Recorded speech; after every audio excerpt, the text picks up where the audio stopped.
Hi friends, welcome to Padma's Cook. Before going to video, please don't forget to like, share and subscribe to my channel. Pour some butter.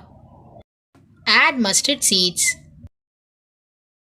green chilies and curry leaves. Saute it well. Add chopped onions and let it cook for some time.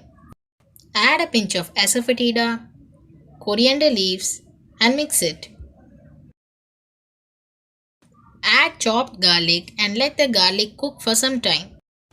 Add chopped tomatoes and mix it.